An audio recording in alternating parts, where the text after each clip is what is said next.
আদরণীয় শ্রী টিঙ্কু রায় মহোদয়, উপস্থিত রয়েছেন জেলা সভাপতি শ্রী কাজল দাস এবং ওবিসি মোর্চার প্রদেশ সভানেত্রী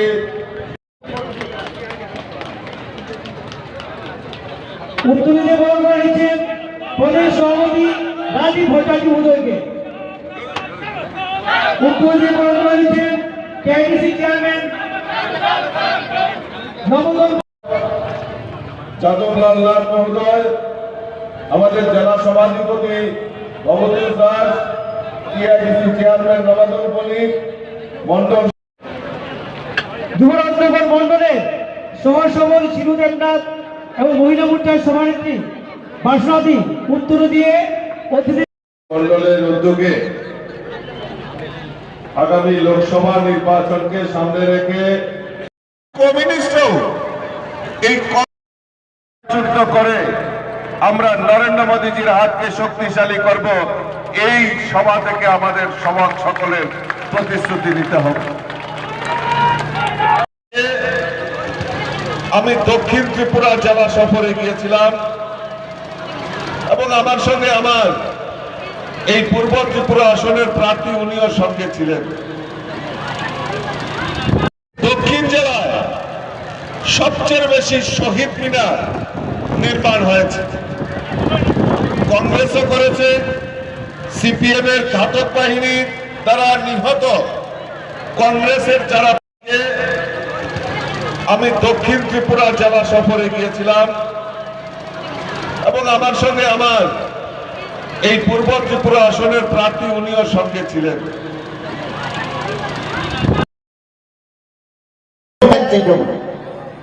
এই হচ্ছে আমাদের এখন প্রধানমন্ত্রীর নেতৃত্বে যে সরকার। আমরা এই কারণেই এবার খুব ইম্পর্টেন্ট আমাদের এবারের ইলেকশন, এবং এখানে বলা হয়েছে আপনারা সবাই জানেন আমাদের যে ভারতীয় জনতা পার্টির পক্ষ থেকে যাকে মনোনয়ন দেওয়া হয়েছে, রাজ ফ্যামিলির কন্যা মহারাজা কিরিট বিক্রম কিশোর মানিক্য বাহাদুরের কন্যা মহারানী কৃতি সিং দেববর্মা মহোদয়। এখানে বিরোধীরা বলছেন উনি তো এখানকার নয়, উনি তো বাইরে। আমার মেয়ে যদি বাইরে এখন বিবাহের কারণে বাইরে যায়, সে কি বাইরের লোক হবে?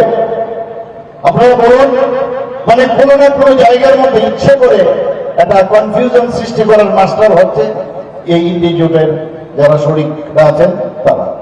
আমার অদ্ভুত লাগে, ওনাকে আমরা মনোনয়ন দিয়েছি এবং উনি সারা ত্রিপুরাতে আমাদের যে ইস্টের যে সিটগুলো আছে, 30টার মতো আমাদের অ্যাসেম্বলি সিট আছে, সব জায়গায় উনি ঘুরছেন এবং মানুষের কাছে বলছেন ওনাকে ভোট দেওয়ার জন্য। বন্ধুগণ, আমরা আগে শুনতাম যে স্বর্ণযুগ স্বর্ণযুগ, শুনতাম কিনা স্বর্ণযুগ চলছে।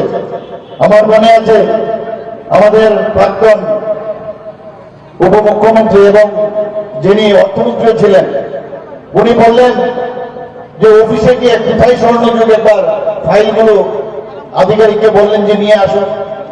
সে স্বর্ণকার খুঁজে পেল না, দেখলো কি 13,000 কোটি টাকা মতো ঋণ এই বামফ্রন্টের ওরা রেখে গেছে। উনি বলছিলেন যে কোথায় স্বর্ণযুগ স্বর্ণযুগ, আমরা তো দেখতেই পাই। আর সেই জায়গায় মোদীজি কি বললেন, আমি হীরা দেবো আপনাদের, এবং সেটা হীরা মডেল উনি দিয়েছেন। এবং হীরাতে কি national highway, H4 highway, national highway, আজকে রাস্তা দিয়ে আমরা আসছিলাম, যেখানে যায় এত সুন্দর রাস্তা। আমি সব থেকে বলি যে মোদীজি শুধু রাস্তা আমাদের দেননি, রাস্তা দিয়ে আমাদের আগামী ভবিষ্যতের আমাদের রাস্তা কি হবে সেটাও উনি আমাদের দেখাচ্ছেন। ন্যাশনাল হাইওয়ে 6টা দিয়েছেন, প্রায় কাজও প্রায় 60%-এর উপর হয়েছে। আরো 4টা ন্যাশনাল হাইওয়ে তারও অন প্রিন্সিপাল, সেটা উনি আর্থিকভাবে উনি তৈরি আছেন, সেটাও দেবে। 4টা রোপওয়ের কথা বলেছেন উনি। ইন্টারনেট আমাদের এই হীরার H4 national highway, I4 internet, third strongest internet আমাদের সারা ভারতবর্ষের মধ্যে। আমাদের ছেলে মেয়েরা এখন ইন্টারনেটের যুগে আছেন, আমাদের ভবিষ্যতে ইন্টারনেট যুগের থাকবে। সেটাকে সামনে রেখে আজকে এত ডেভেলপমেন্ট হচ্ছে সারা ত্রিপুরাতে, সারা ভারতবর্ষে, সেটা একটা সম্ভব হয়েছে একমাত্র মাননীয় প্রধানমন্ত্রীর জন্য। আমাদের রেলওয়ে, আজকে আমরা রেলেই আসি এখানে, প্রায় 17 থেকে 18টা এক্সপ্রেস ট্রেন ত্রিপুরা থেকে যাচ্ছে, আরো লোকাল ট্রেন মিলে প্রায় 21 থেকে 22টা ট্রেন এই ত্রিপুরায় থেকে বিভিন্ন জায়গায় এখন যাচ্ছে, যেটা আমরা কোনোদিন কল্পনা করতে পারিনি। এয়ারপোর্ট আমরা দেখেছি, কত সুন্দর এয়ারপোর্ট, আমরা সবাই দেখেছেন, ইন্টারন্যাশনাল এয়ারপোর্ট, এবং সেটা কার নামে হয়েছে? মহারাজা বীর বিক্রম কিশোর মানিক্য বাহাদুরের নামে। আমরা আগে শুনতাম মহারাজাদের নাকি প্রায়ই বামফ্রন্টের শরীর, ওরা বলতো মহারাজারা নাকি কিছুই করেননি। আমরা সবাই দেখেছি, কলেজ, স্কুল, রাস্তাঘাট, হাট বাজার, ওনাদের যে পরিকল্পনা ছিল সেগুলো আমরা দেখতে পেয়েছি এখনো, এবং আমরাই সত্যিকারের অর্থে আমরা এই মানিক্য ডাইনেস্টির যারা কাজ করে গেছেন তাদেরকে আমরা সম্মান দিতে পেরেছি। যে কারণে 1942-তে প্রায় বিশ্বযুদ্ধের শেষ ভাগে এই সিঙ্গারবিল এয়ারপোর্ট কে তৈরি করেছিল? সেই সিঙ্গারবিল এয়ারপোর্ট তৈরি করেছিল মহারাজা বীর বিক্রম কিশোর মানিক্য বাহাদুর। ওনাকে সম্মান দেওয়ার জন্য ওনার নামে, মহারাজা বীর বিক্রম কিশোর মানিক্য বাহাদুরের নামে এই ইন্টারন্যাশনাল এয়ারপোর্ট নামাঙ্কিত করেছেন মাননীয় প্রধানমন্ত্রী নরেন্দ্র মোদীজি। এবং আপনারা জানেন যে এই যে ইন্টারন্যাশনাল এয়ারপোর্ট, এর মধ্যে অলরেডি ট্রাইবাল ফান্ড যেটা মাঝখানে দিতে হয় সেটা আমরা দিয়ে দিয়েছি। এখান থেকে প্রথম যে ফ্লাইট সেটা যাবে চিটাগাং, এবং এর মধ্যে আপনারা দেখেছেন ট্রায়াল রান হয়েছে বাংলাদেশের সাথে আমাদের নিশ্চিন্তপুর আখাউড়া, সেখানে ট্রায়াল রানের ট্রেন চলাচলের সেই লাইনও সেখানে বিছানো হয়ে গেছে। আমাদের যে মৈত্রী সেতু সাবরুমের, সেটাও যখন চালু হয়ে যাবে সেখানে স্পেশাল ইকোনমিক জোন হয়েছে, আমাদের সাউথ ইস্ট এশিয়ার প্রবেশদ্বার হবে, এবং এইগুলো একমাত্র সম্ভব হয়েছে মাননীয় প্রধানমন্ত্রীর জন্য। নর্থ ইস্টকে সবসময় অবহেলা করে, আমরা যখন পড়াশোনার সময় আমরা বাইরে যেতাম, সেখানে যখন বলতাম আমি ত্রিপুরার থেকে এসছি, অনেকে বলতো ত্রিপুরাটা কোথায়, অনেকে ভাবতো এটা আসামের সাথে, অনেকে ভাবতো সেটা বাংলাদেশের সাথে। আজকে ত্রিপুরাকে যে মানচিত্রে সবাই জানে ত্রিপুরা কোথায়, এবং সেই ত্রিপুরাকে আজকে উজ্জ্বল নক্ষত্রের মতো, আমি একটা উদাহরণ দিচ্ছি, গতকালই আমাদের পূর্ব আসনের, পশ্চিম আসনের যে গত পরশুদিন যে আমাদের ইলেকশন সম্পন্ন হয়েছে, সারা ভারতবর্ষের মধ্যে যে প্রথম দফায় যে ইলেকশন হলো 102 আমাদের রাজ্যে, সেই 102 জায়গার মধ্যে এই ত্রিপুরার পশ্চিম আসনে 81% ভোট প্রদান হয়েছে, এবং এটা হাইয়েস্ট। এর জন্য ত্রিপুরাকে এখন মানুষ জানে। বন্ধুগণ, ওরা বারবার বলে গণতন্ত্র নেই, গণতন্ত্র নেই। এখানে রাজীব বাবু বলেছেন যে পুরন সন্ত্রাস, অগ্নিসংযোগ, ধর্ষণের যে যারা দুদিন ধরে রাজ্য চালিয়েছে তাদের সম্পর্কে বিস্তারিত আলোচনা করেছেন এবং গণতন্ত্রের কথা বলেছেন। আমি জিজ্ঞেস করতে চাই, ইমার্জেন্সির কথা আপনাদের মনে নেই? আপনাদের নিজেদের লোককে জেলের মধ্যে আপনারা পুরে রেখেছেন। সবাই জানে ইমার্জেন্সির সময় তখন গণতন্ত্র কোথায় ছিল। যখন শিখ নিধন হয়েছে, রাজীব গান্ধীর হত্যার পর, ইন্দিরা গান্ধীর হত্যার পর, আমরা সবাই জানি কি অবস্থা ছিল, কোথায় ছিল গণতন্ত্র। আমাদের এখানে কোথায় গণতন্ত্র ছিল? আমাদের সবাই আমরা জানি কিভাবে আমাদের টুটি টিপে ধরে ওরা গণতন্ত্রের কথা বলে আমাদের যেভাবে দাবিয়ে রাখতো মানুষের কণ্ঠ। খালি বলতো যে আমাদের লোক হলে তারাই একমাত্র মানুষ, আর বাকিরা কোনো মানুষ না, তারা অসাধারণ লোক, তাদের সাথে কোনো কথা নেই। আমরা দেখতাম পার্টির লোক হলেই সব সুযোগ সুবিধা পাবে, কিন্তু আমাদের প্রধানমন্ত্রী যে এবং আমাদের ডাবল ইঞ্জিনের সরকার,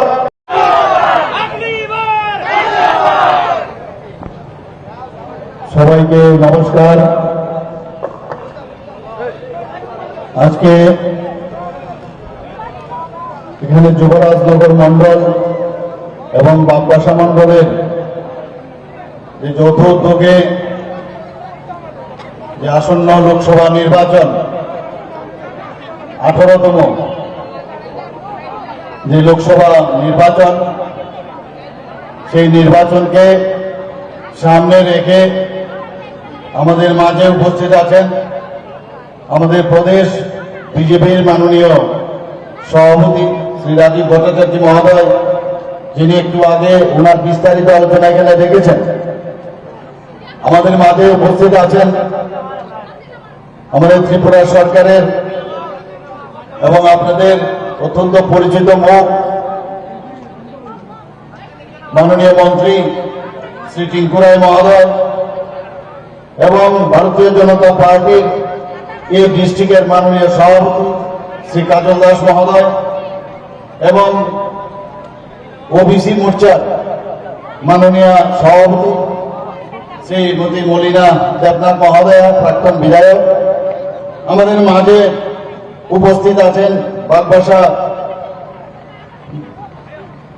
যে বিধানসভা, সেই বিধানসভার মাননীয় বিধায়ক শ্রী যাদব লালনাথ মহোদয়।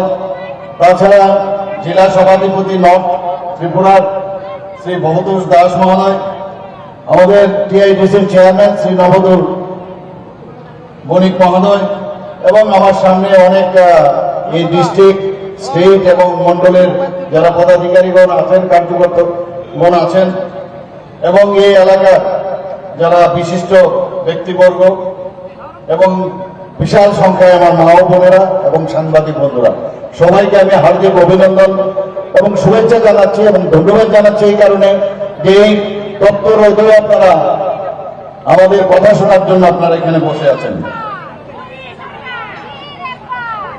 বন্ধুগণ, এবারের যে নির্বাচন খুব গুরুত্বপূর্ণ নির্বাচন। আমরা সবাই জানি যে এই নির্বাচনে আবার তৃতীয়বারের জন্য প্রধানমন্ত্রী হিসাবে আমরা আমাদের প্রধানমন্ত্রী নরেন্দ্র মোদীজিকে বসানোর সেই নির্বাচন, এবং এই নির্বাচন শুধুমাত্র 5 বছরের জন্য না, 2047 সনে যে এখন উনি যেসব পরিকল্পনা করছেন এবং আমাদের এই বিকশিত ভারতের যে সুফল সেটা পাওয়ার জন্যই এই নির্বাচন। মোদীজি আজকে যেভাবে সর্বাঙ্গীন উন্নয়নের লক্ষ্যে উনি কাজ করছেন, আমরা সবাই এটা আমরা দেখতে পাচ্ছি। সারা ভারতবর্ষকে দেখছি, সারা পৃথিবীর লোক পর্যন্ত দেখছে। মোদীজি আপনারা জানেন যে প্রতি মাসের শেষ রোববারে উনি মন কি বাত অনুষ্ঠানের কথা মানুষের সাথে কথা বলেন। সারা পৃথিবীর যারা রাষ্ট্রপ্রধানরা আছেন, যারা প্রেসিডেন্টই হোক, প্রাইম মিনিস্টারই হোক, ওনারা অবাক চিত্তে ভাবেন যে এইরকম রাষ্ট্রনেতা তো আমরা কখনো দেখিনি, যে উনি এতদিন ধরে এই মন কি বাত অনুষ্ঠান করছেন এবং তার মেইন উদ্দেশ্য কি, যে সাধারণ মানুষের কথা শোনা। আপনারা সবাই দেখি যেভাবে মানুষের সাথে উনি কথা বলেন, তাতে করে মানুষের সাথে সম্পর্ক সৃষ্টি করে নেন, সম্পর্কের সাথে যে সমর্থন সেটাও উনি আদায় করেন এবং কি সমস্যা হচ্ছে, কি কি প্রয়োজন আগামী দিন এই মন কি বাত অনুষ্ঠানের মাধ্যমে উনি সেইভাবে আগামী দিন তার পরিকল্পনা করেন। চারটিখানে কথা নয়, এতদিন ধরে এই মন কি বাত অনুষ্ঠান চলছে এবং এই মন কি বাত আমরা দেখেছি যে এর আগে রামায়ণ মহাভারত যে টিভি সিরিয়াল হতো আমরা সবাই দৌড়ে যেতাম। এখন এমন একটা হয়েছে যে প্রধানমন্ত্রীজি যখন মন কি বাতের অনুষ্ঠান হয়, সমস্ত মানুষ বসে থাকে উনি কি বলছেন, কি জানতে চান মানুষের। এই হচ্ছে আমাদের মাননীয় প্রধানমন্ত্রী নরেন্দ্র মোদীজি।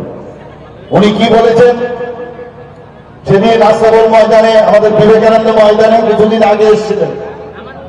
উনি এসে বলেছেন যে 10 বছরে আমি যা দিলাম বা আমি করার চেষ্টা করলাম, ये तो ट्रेलर है, पिक्चर तो अभी बाकी है। কাজে আমাদের আগামী দিনের ফুল পিকচার যদি দেখতে হয়, উনি সেদিন বলেছেন যে এই 2047 সন শুধু নয়, এবারের ইলেকশনের পর আগামী 1000 বছর পর্যন্ত ভারত কোন দিকে যাবে তার যে দিক নির্দেশনা সেটা তৈরি হবে। কি কি করবেন আমরা তো বুঝতে পারছি না। এই 10 বছরে উনি যা করেছেন, আজকে 2000 আমরা 14 আগে এ ভারত এটাকে টিকবে কি টিকবে না সেরকম একটা অশনি সংকেত আমরা দেখতে পেয়েছিলাম। আপনারা সবাই জানেন মিলিজুলি সরকার ইউপিএ চারিদিকে স্ক্যাম, আমাদের সোলজারদের গলা কেটে আমাদের দেশের মধ্যে ফেলে দিত পাকিস্তানের সমস্ত হারমাত বাহিনী। আমরা সবাই জানি টেররিস্টরা আমাদের পার্লামেন্টে পর্যন্ত আক্রমণ করেছে। বোম্বের টেররিস্ট কাহিনী আপনারা সবাই জানেন। সমস্ত দেশের মধ্যে এই ধরনের ঘটনা হতো। চাইনা আমাদের হাজার হাজার বর্গ কিলোমিটার এখনো ওদের দখলে চলে গেছে। শুধু তাই নয়, নর্থ ইস্ট আমরা দেখেছি, এর জন্য আমরা ভুক্তভোগী। যে টেররিস্টদের যে বারুদ আমরা সবাই দেখেছি, কোথায় কখন সেই বোম ব্লাস্টিং হবে আমরা জানতাম না। মানুষকে ধরে নেওয়া ত্রিপুরাতে আমরা দেখতাম, মানুষকে ধরে অপহরণ করে নিয়ে যেত মুক্তিপণ। কি একটা অবস্থা ছিল, কোনো কন্ট্রোলই ছিল না।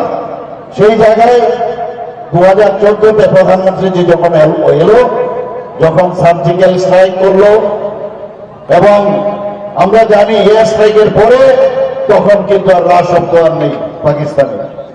সেদিন আমাদের মাননীয় যশস্বী হোম মিনিস্টার সাহেব বলছিলেন যে এই 2014-র পর 1 ইঞ্চি জমি তো এই হচ্ছে আমাদের এখন প্রধানমন্ত্রীর নেতৃত্বে